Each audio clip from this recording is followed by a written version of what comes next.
Charizard EX took 5 of the top 8 spots at this regional championship. There was 379 players, and Charizard EX has been one of those cards that has been a little bit off the radar. People haven't really been giving it the respect it's been commanding. And besides the top 4 appearance at the Barcelona special event, it hasn't really done much. This weekend in Brazil, Curitiba, there was 5 Charizard EX decks that made its way into the top 8, which is an astounding number for a metagame that has multiple different decks that all have been performing. And William Acevedo was our regional champion over there, picking up $10,000 with his Charizard EX deck. And notably, him, Leonardo, and Pedro all played a 59-card similar list, and 3 other players, I believe, advanced to day 2 with these similar 59 to 60 cards. Let's take a look at William's list, and then the 2 Arceus Charizards that made it through, Joao and Dalton, and see the little differences in their decks and how Charizard could be. It's still in its early stages of being explored, and why it's one of the most powerful cards in the TCG right now. If you guys like this kind of content, please like and subscribe. That would help out the channel quite a bit. And we're going to jump into why Charizard EX is probably one of my favorite cards in the upcoming upcoming months, and why I think Charizard is absolutely broken. We see Williams' regional championship winning list here with a 4-1-3 Charizard, playing a very consistent line, being able to rely on Charmeleons in the mid game when you want to chain up to 2 Charizards or even 3 Charizards is very helpful, especially when you can't always find those rare candies. 202 Pidgeot, that being our main way to search cards, as well as our free retreat option. In the mid to late game, Entei V and Lumineon V being 2 of our cards that can use this Forest Sealstone that is in the deck. Arven being the main way to use cards is kind of cool. I think it's a cool idea because Arven can pretty much get our Pidgeot up and running, and then a Pidgeot for an Arven also grabs us another candy Pokemon if we need it, or a Sealstone. You just keep the chain going. There is an Entei V, which does quite a bit of damage early, and 230 is a little bit of an awkward number for decks to hit, so I think it's pretty strong. Radiant Charizard can do a lot of damage towards the end of the game. Lumineon, just to make sure you get to play every single game. Manaphy and Mew make a lot of sense as well, just both really good cards. Mawile doesn't really make a ton of sense to me, besides being able to trap something in Lugia, or being able to trap something, I guess, in Urshifu maybe. But I just feel like Mawile is a little bit out of place. Interesting to see how many games it actually won William across the tournament, how often he actually used it. But Mawile is a little bit of an outlier for me here in terms of the list and what it's trying to do. We have 4 Arven, which I think is a very interesting supporter engine, where it's I just want Arven to be my main supporter. Considering there's only 3 tools in the form of 2 Force Seal Stones and a Choice Belt, you do get to grab that super early, so you just get a free Star Birth at some point. And so getting Star Alchemy plus Quick Search in one turn is pretty insane. 3 Boss's Orders, no Palpad notably, so just 3 raw Boss's Orders, 2 Iono, and a Professor's Research. Just more consistency in the early game. I'm sure some hands are just well, I just need to play Research and get through my hand. A Penny, most notably, I guess, for Mawile stalling, which is kind of crazy. But also pennying up a Radiant Zard or Lumineon seems pretty strong. Or if an Entei gets hit into, it does have 3 retreat, so it is very bulky and hard to move.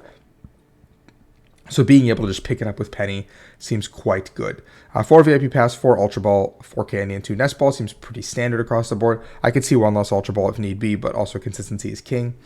2 Lost Vacuums are Mew searchable cards and Arven searchable cards to deal with a Path to the Peak. So Arven gets you a path answer into your Candy Zard or Pidgeot or whatever you need to do. So that's a pretty cool inclusion. 1 Super Rod, 1 Escape Rope makes a lot of sense to me. You don't really need to rod back things besides energy a lot of the time. You're not going to be discarding a ton in this build, especially because there's only 1 Research. So you pretty much have, besides Research and Ultra Ball, you have everything you need in your hand at all times, typically.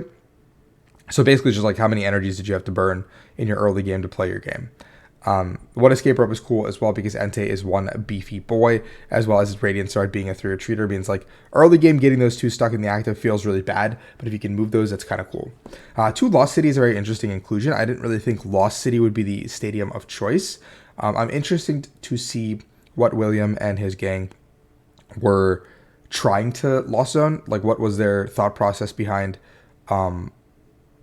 what needs to be kind of removed from play. maybe like Radiant Greninja is too much of a threat, and maybe just being able to play down Lost Cities against Sableye and put them in a rough spot. I would think Artisan makes more sense in this scenario, but obviously William and the group did very well with their Lost City inclusion. So very interesting list, very cool deck. I think this is an idea that has been very underexplored, and it's very simple, but it's very powerful, I guess, like straight up. And then we had Joao's list, who was playing a much more streamlined, just 403 Zard, 2-2 Arceus, and a 2-2 Pidgeot line. Basically just being like, I want to get Arceus up and running. I want to get Starbirth into Pidgeot. Pidgeot gets me Charizards. Charizard gives me attackers. Arceus is my first attacker. Then I move from there. What's interesting about this list is there's a lot of supporters. 4 Iono, 3 Colress, 1 boss, and 1 worker, because Joao chose to play cross switchers and Pokestops as their stadium of choice. So early game, you do need to find those VIP passes to kind of play the game in this kind of build, or just basically get Arceus into play. And so most lists were playing Artisan. Like I played Artisan. Stuff like that. But this build is just focusing on having Pokestop in your opening hand and saying that they're just going to mill and try to hit a VIP Pass on turn 1, or a Nest Ball on turn 1, or Ultra Ball on turn 1. And this in turn adds, more cards to your hand early, gets you more firepower off the bat, and it's a great path answer. 2 Super Rod does help supplement being able to mill some of those more important cards if you want to put those back in early. I think the Worker's a little bit of an interesting inclusion. I think it would make a lot of sense for that Worker to be a vacuum. I think especially with 4 Pokestop, because you can find that off of the Pokestop. But I guess if you're Pokestopping for a vacuum, you already have a path out. So I guess Worker just draws you 3 cards in like a pinch. So maybe that's just better. I just logicked my way into it. 1 choice belt as a modifier to fix some numbers, but besides that, the list is very stock standard and makes a lot of sense. I think Arceus, Charizard, Pidgeot is a very, very powerful deck. I played it this weekend at a cup and a challenge, and I can firsthand tell you how easy my games felt sometimes when you actually set up. And then we had Dalton, who played a similar but more techie build of this Arceus, Pidgeot, Charizard deck. We see 1 less Charmander in this slot, a Radiant Greninja to draw cards in the early game. I think it's hard to put the Radiant Greninja into play because bench space is definitely an issue, but Dalton did make it work. 4 Colress, 4 Iono, so a very supporter-heavy build, once again, with 3 boss. Jacques being an MVP card, I'm sure, for a lot of players. Being able to grab 2 evolution Pokemon basically can get you Starbirth into Jacques, getting you Candy Pidgeot, basically, and then another Candy if you need it, so you can effectively set up your whole board in 1 turn with a Jacques, which is pretty crazy. You can make not an unbreakable board, but like a very, very scary board in 1 turn. Dalton here playing 2 copies of Artisan like I would expect. I think Artisan is the stadium of choice in this deck for a lot of players. 1 Path to the Peak is very interesting because I guess you can use it in Mirror or other scenarios where if you go first, kind of pop off, get your Starbirth off, you don't really need an ability past like your first Infernal Rain and Quick Search for a little bit. So if you could just slam the path, I guess, the longer it sticks, the more value you get off of your 1 Arceus or 1 Charizard that's attacking, because your opponents are kind of getting slowed down. So I think that's a very cool inclusion.